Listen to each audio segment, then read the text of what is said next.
주니어 플라톤 연대한다는 것. 글 서영선, 그림 유기훈.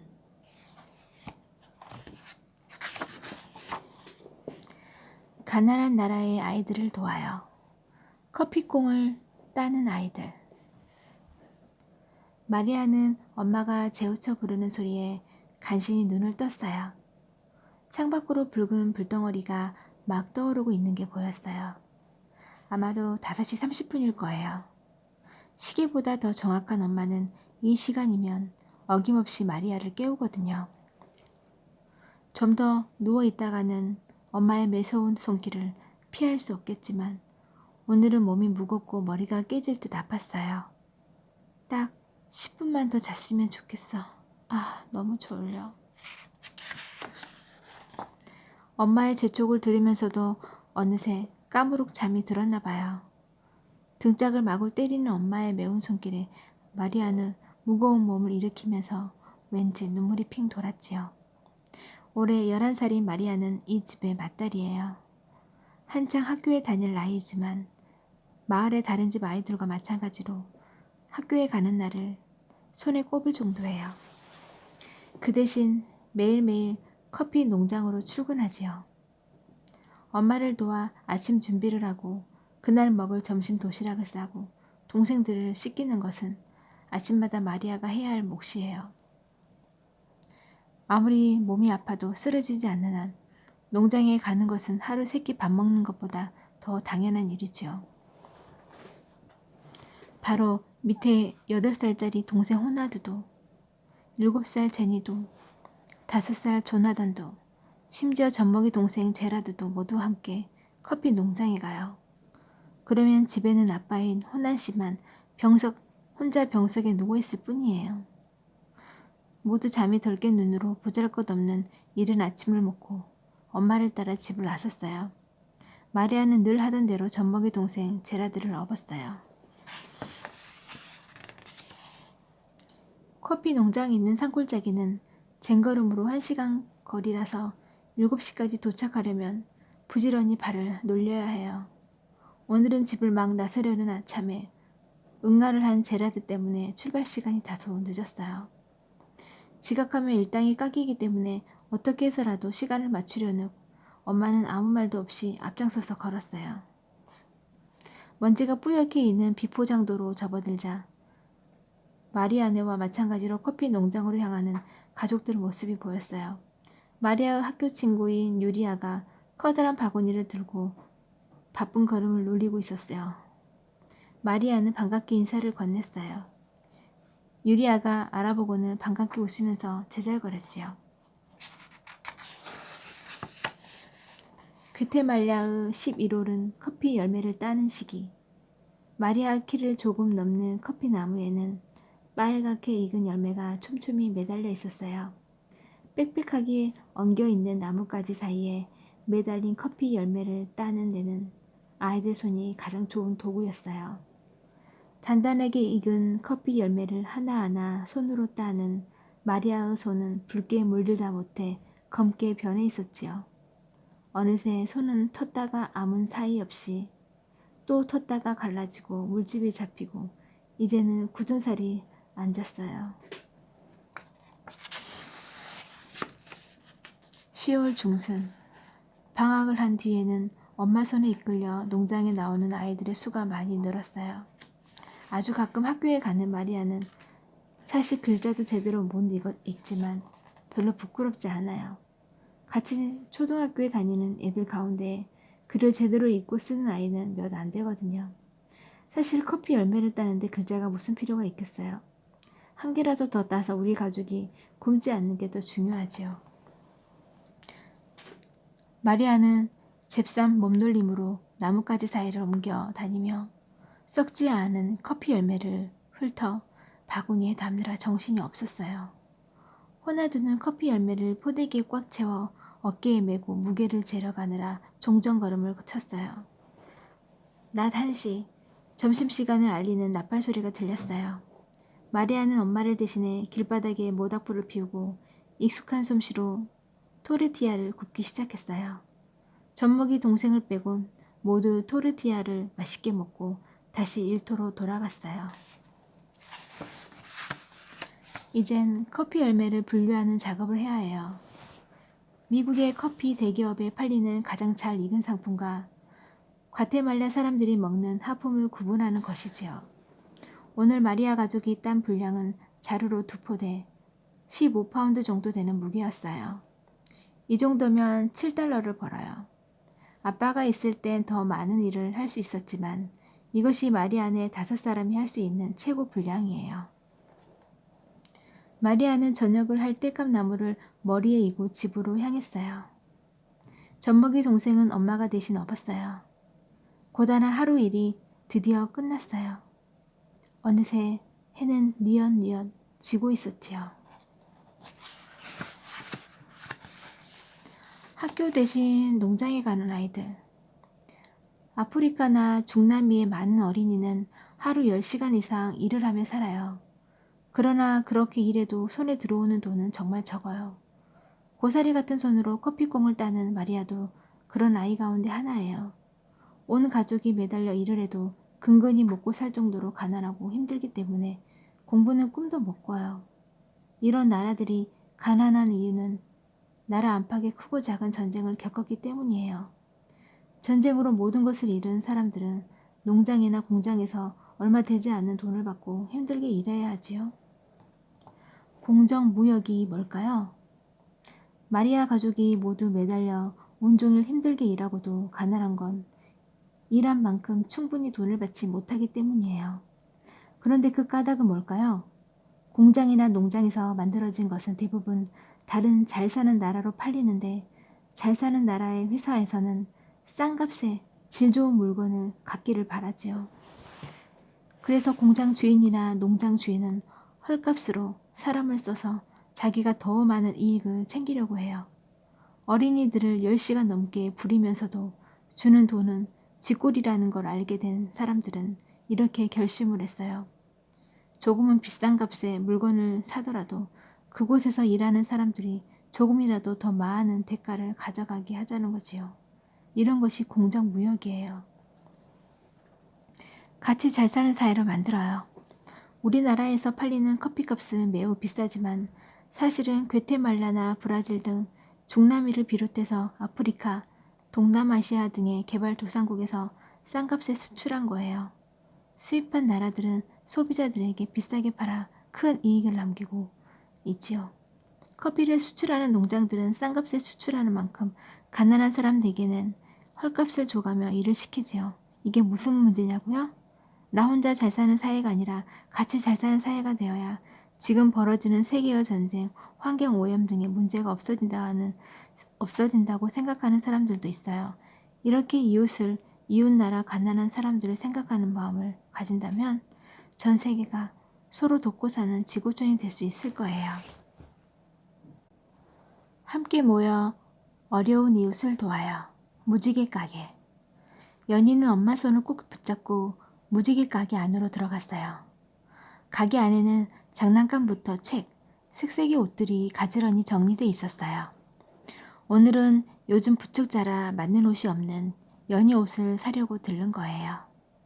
연희야, 이 점퍼색이 참 곱다. 이거 입을래? 엄마가 고른 빨간 점퍼는 마치 새 옷처럼 때깔이 곱고 예뻤어요. 연희 마음에 꼭 들었지요.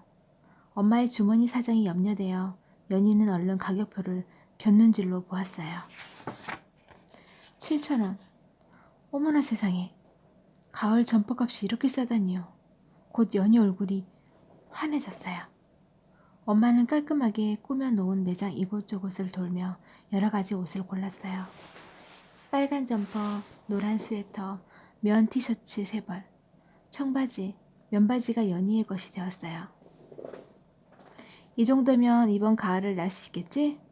엄마가 얼굴 가득 한박 웃음을 지으며 물었어요.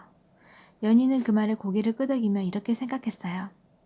엄마가 늘 저렇게 즐겁게 웃으신다면 얼마나 좋을까?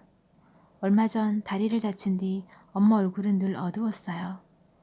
왜 그러냐고 물으면 괜찮다고 얼머부리지만 연희는 다 알고 있어요.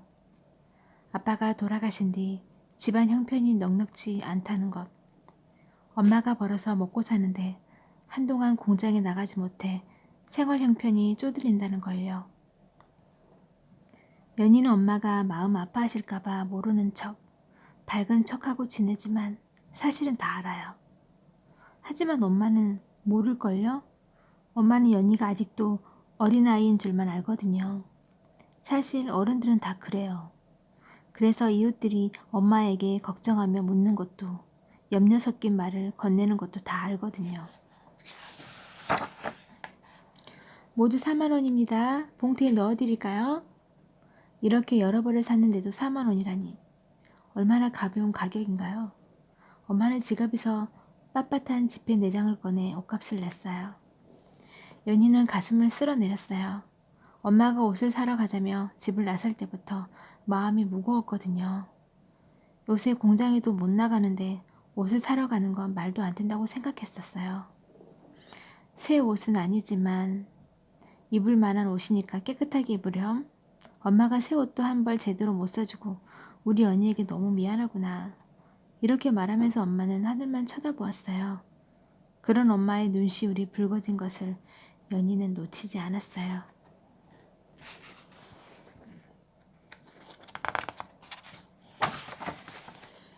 아빠가 살아있을 땐 연희도 남부럽지 않은 공주였지요. 엄마 나 이제 공주 싫어요. 공주처럼 입고 다니면 친구들이 놀린다고요. 연희는 일부러 씩씩하게 대답했어요. 엄마는 그런 연희를 물끄러미 바라보더니 머리를 쓰다듬으며 이렇게 말했어요. 우리 연희가 이젠 철이 다 닿았구나.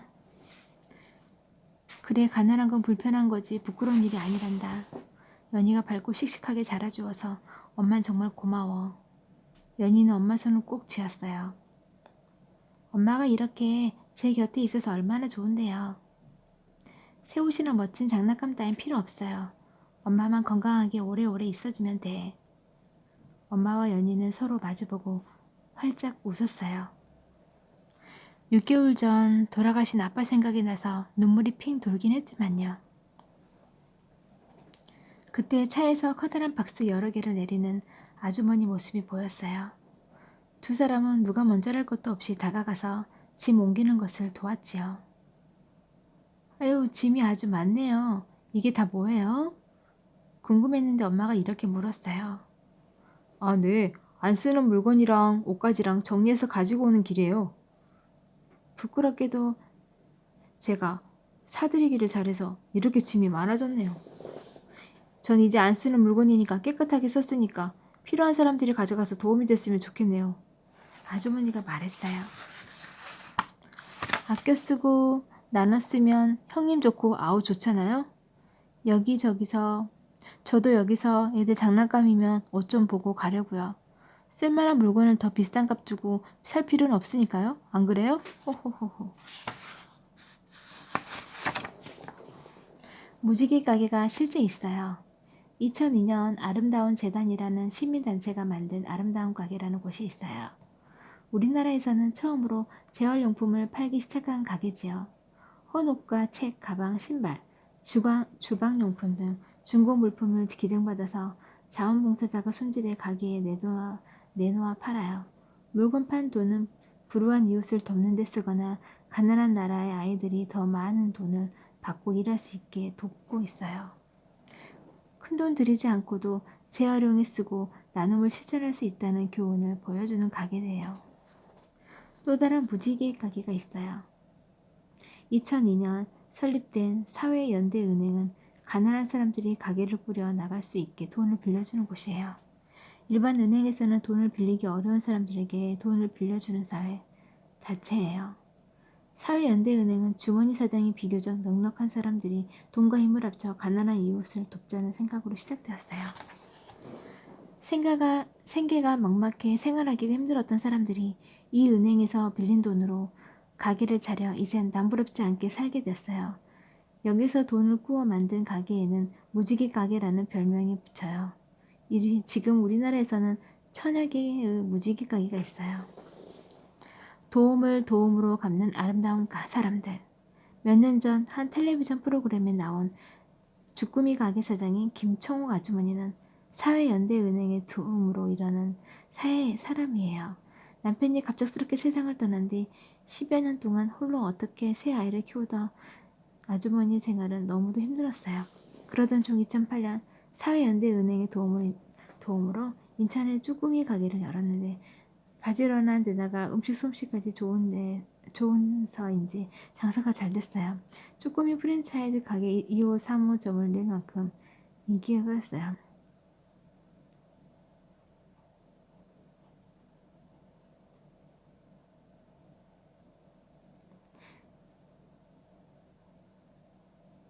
쭈꾸미 프랜차이즈 가게 2, 3호점을 낼 만큼 인기를 끌었지요. 가장 어려울 땐 사회연대은행의 도움으로 새 삶을 얻게 된 아주머니는 프랜차이즈로 번 돈을 사회연대은행에 기부하고 있어요.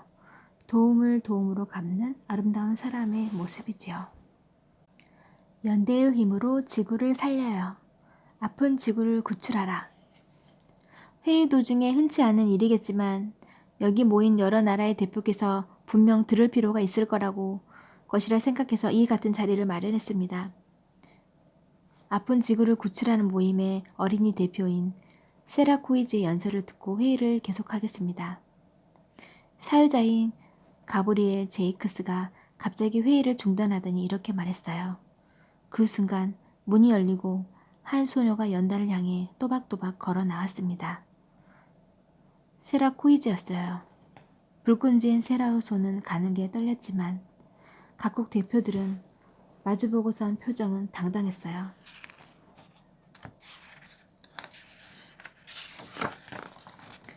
이 자리에 처음 선 아이답지 않게 침착하게 자기소개를 마친 세라는 이렇게 주장했어요. 저는 어린아이일 뿐입니다. 그렇지만 저는 우리 모두 하나이며 하나의 목표를 향해 행동해야 한다는 것을 압니다. 저는 분노하지만 눈물지는 않았습니다. 저는 세상을 향해 이렇게 말하고 싶습니다. 세라는 이글거린 눈빛으로 사람들을 둘러보았어요. 우리는 너무 많은 쓰레기를 만들어내고 사고 버리는 행위를 되풀이하고 있습니다. 또 불필요하게 많은 것을 가지고 있으면서도 나누지 않습니다. 세라의 연설문은 구구절절 옳은 말이었고 걱정과 그 진심이 어려 있었어요. 저는 아이일 뿐입니다. 그렇지만 전쟁에 쓰이는 돈을 가난한 아이를 위해 쓰고 환경 문제를 해결하는 데 쓴다면 이 지구가 얼마나 멋진 곳으로 바뀔지 알고 있습니다. 여러분은 미래의 우리를 위해 이 자리에 왔다는 것을 잊지 마십시오. 저희에게 깨끗한 환경을 물려주기 위해 최선을 다해주세요. 세라의 연설이 끝났어요. 드문드문 박수를 치는 대표들을 따라 우리와 같은 박수 소리가 뒤이었어요. 12살 아이가 침착하게 진심을 다해 던진 한마디 한마디는 이기적인 어른들을 향한 꾸짖음이었지요. 우리는 미래의 세라의 자식들을 위해 이 회의를 하고 있다는 걸 잊어서는 안 됩니다. 또한 여기서 있는 세라 코이즈 양이 이 회의에 참석하기 위해 여러 어린이가 낸 돈으로 비행기표를 샀다는 것을 기억해야 합니다. 아이들이 바라는 미래, 아이들이 꿈꾸는 미래가 무엇인지 우리는 육성으로 직접 들었습니다. 이들의 바람을 저버려서는 안 될 것입니다. 가브리엘의 말에 회의장이 찬물을 끼얹은 듯 조용해졌어요. 아이들의 미래, 인류의 미래, 나아가서는 지구의 미래가 자신들의 어깨에 걸려있다는 책임감을 느낀 것이지요. 회의장에서는 무거운 침묵이 흐르고 간간히 한숨 소리도 들렸어요. 환경을 보존하고 지구의 생물을 보호해야 한다는 것에는 누구나 동의하지만 대표들은 자기 나라 입장을 대변하는 역할만 맡은 것이기 때문이지요. 벌써 여러 해 전부터 이처럼 지구 환경을 지키기 위해 세계적인 회의를 열고 약속을 해야 한다는 주장이 나왔어요. 하지만 나라마다 입장이 달라서 이렇게 모이는 것만 해도 진땀 빼야 했지요. 못 사는 나라는 이런 문제에 신경 쓸 염두를 못 내서 잘 사는 나라는 자기 나라 이득을 챙기려고 이런 회의를 차일피일 미뤄왔지요. 이거야 원. 세라 양의 말에 전적으로 동의하지만 나라 입장은 그게 아니니. 한 나라의 대표가 옆 사람에게 귓속말을 했어요. 그렇지요. 100번 말하면 뭐합니까? 환경을 지키자니 경제가 울고 경쟁을 지키다니 지구가 아프고. 서로 수군대는 대표들은 동병상련의 심정이었어요.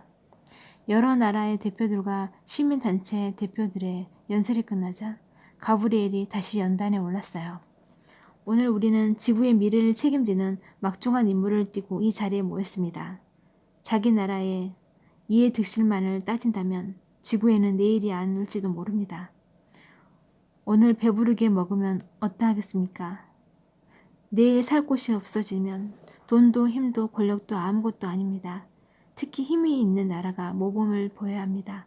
앞장서서 약속을 하고 지키고 돈을 내야 합니다. 가브리엘은 강하게 자신의 주장을 펼쳤어요.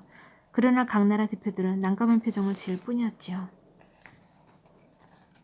각 나라의 대표들은 왜 난감한 표정을 지었을까요?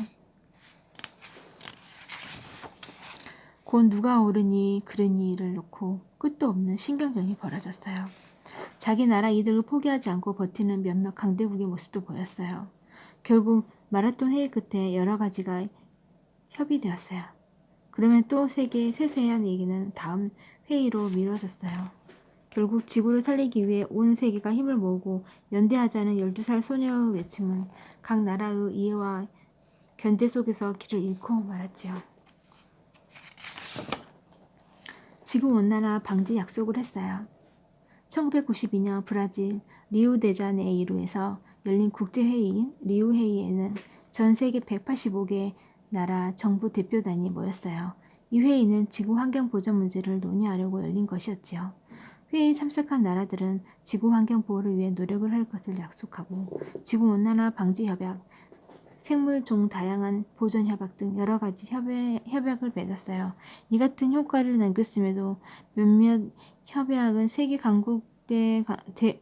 최강대국인 미국이 자기 이익을 포기하지 않겠다며 거세게 반대하는 바람에 제대로 이루어지지 못해서 아쉬움을 남겼어요. 리우의 연설자로 나선 12살 소녀. 실제로 리우 회의에서는 12살 먹은 캐나다 소녀 세번 스즈키가 연설을 했어요. 당시 애초는 어린이 조직의 대표였던 스즈키는 어른들에게 일침을 놓는 연설을 해 많은 관심을 받았어요. 회의에 참가하기 위해 6,000마일을 비행했는데 그에 필요한 경비는 모금으로 모았어요.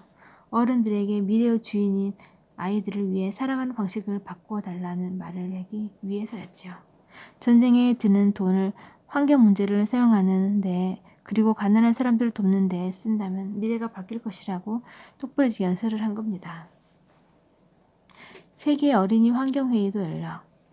툰자 세계 어린이 환경회의는 유엔의 환경 전문 기구인 유엔 환경계획의 어린이 환경 국제회의예요.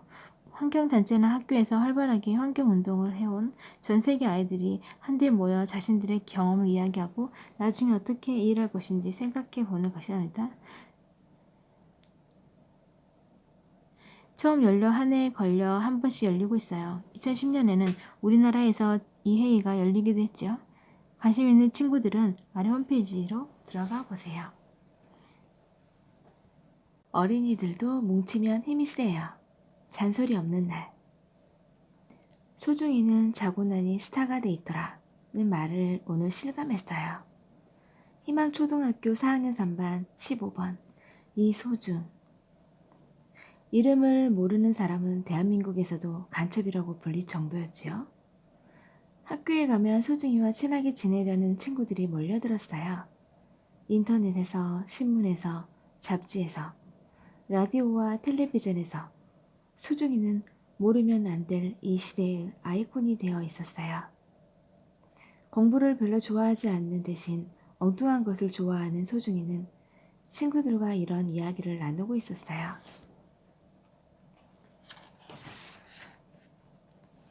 우리 엄마가 어제 갑자기 그러는 거야. 아빠도 나도 동생도 쉬는 날이 있는데 엄마만 쉬는 날이 없다면서 쉬는 날을 만들어 달라는 거야. 우리 엄마 정말 엉뚱하지 않아?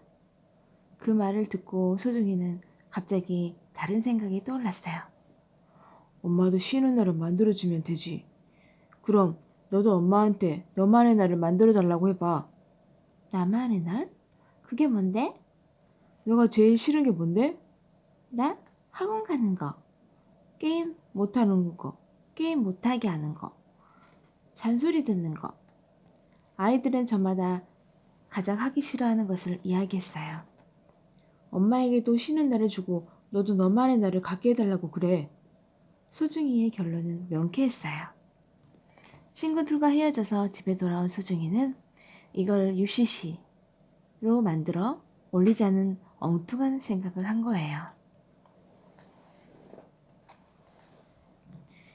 UCC를 찍기 위해 아빠가 어딘가에 고이 모셔둔 비디오 카메라를 꺼냈어요. 지난번 헬로윈데이 때 썼던 마기 모자를 쓰고 마이크를 들고 혼자 지어낸 노래를 부르기 시작했어요. 희망 초등학교 4학년 3반 15번 이소중. 나는 학원 가는 게 싫어. 왜 매일같이 학원에 가야 해? 영어학원, 수학학원, 과학학원, 미술학원, 종합학원, 단과학원, 줄넘기 과외, 축구과외, 수영학기, 태권도.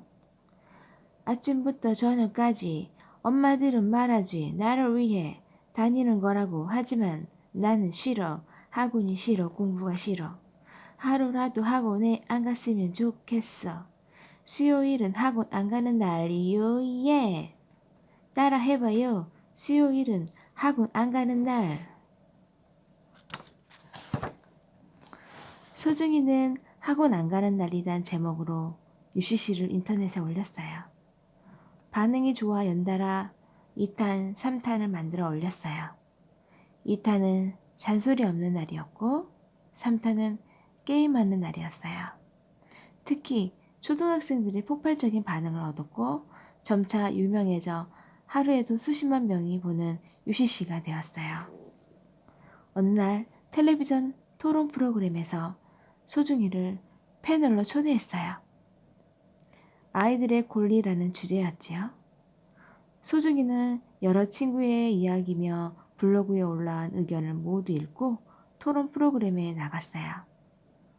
어린이들이 자기 권리를 보장해야 한다고 말하는데 요즘 어린이 권리 전도사로 떠오른 이소중 군은 이에 대해 어떻게 생각합니까? 사회자의 말에 소중이는 이렇게 대답했어요. 요즘 어린이들은 놀 시간이 없습니다. 학교 갔다 와서 학원에 가야지. 그 다음에 씻고 숙제해야지. 동영상 강의 들어야지. 학생이 아니라 공부하는 기계 같습니다. 오죽하면 어린이들이 학원 안 가는 날, 게임하는 날, 노는 날, 잔소리 없는 날을 만들어 달라고 하겠습니까?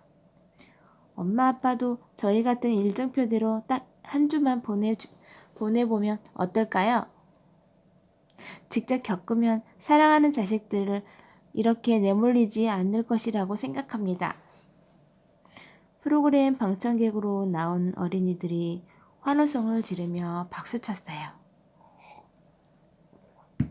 소중이는 카메라를 뚫어지게 쳐다보며 이렇게 주장했어요. 저는 우리나라 부모님께 부탁합니다. 단 하루라도 학원 안 가는 날, 공부하라고 잔소리하지 않는 날을 만들어 주십시오. 그리고 우리 어린이에게는 이렇게 말하고 싶습니다. 우린 공부하는 기계가 아닙니다. 우리의 권리를 정당하게 요구합시다.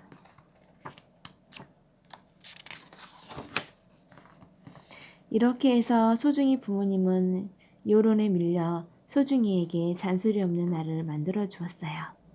옆집 경호는 학원 안 가는 날을, 뒷집 정우는 게임만 하는 날을, 이렇게 아이들은 하나씩 자기가 원하는 날을 가지게 됐어요. 물론 이 모든 것을 소중히 혼자 이룬 건 아니에요. 응원해준 어린이 친구들, 우리들 모두 뜻을 함께하고 서로 연대하려는 마음이 모아진 덕분이지요.